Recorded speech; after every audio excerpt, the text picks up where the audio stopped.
আসসালামু আলাইকুম বন্ধুরা, কেমন আছেন সবাই? আলহামদুলিল্লাহ, আল্লাহর রহমতে আমরা ভালো আছি সবাই। এইটাও আজকে রান্না বান্না করার দিন চলে এসেছি। ছোট আমার আমি আজকে রান্না করবো ইলিশ মাছ দিয়ে, শাপলা দিয়ে, কুচুর কাটি দিয়ে ঝোল আর শাপলা ভাজি করবো ইলিশ মাছ দিয়ে। এই হচ্ছে আজকে আমাদের রান্না বান্না। অলরেডি বসিয়ে দিয়েছি,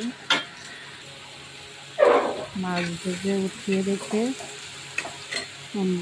পাশের চুলায় তরকারি আর শাপলা কষিয়ে নিচ্ছি। আর সাইডের ফ্রাই প্যানে পাশের চুলায় ফোটানোর জন্য দুটো ডিম আর দুই পিস ইলিশ মাছ ভেজে আলাদা করে রাখতেছি। ও আবার ওই সব তরকারি খাবে না, সব ছোটো আব্বুর তরকারি ডাল, শাপলা তরকারি রান্না প্রায় শেষের দিকে। এই যে বন্ধুরা, শরীরটা খুব খারাপ। এই যে শাপলা তরকারি ডাল,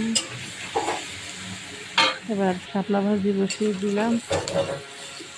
প্রচণ্ড অসুস্থ বন্ধুরা, দোয়া করবেন আমার জন্য একটু, যেন আল্লাহ সুস্থ করে দেয়। শাপলা দিয়ে দিলাম। এবার ইলিশ মাছের মাথা, লেজ আর দুই তিনটে একটু মাছও দিয়ে দিয়েছি। তো এই হচ্ছে আজকে আমাদের রান্না বান্না, ছোট্ট একটা ভিডিও শেয়ার করলাম। ভালো লাগবে সবাই আমার চ্যানেলটাকে সাবস্ক্রাইব করে পাশে থাকবেন। সবাই সুস্থ থাকবেন, আমাদের জন্য দোয়া করবেন। আল্লাহ হাফেজ।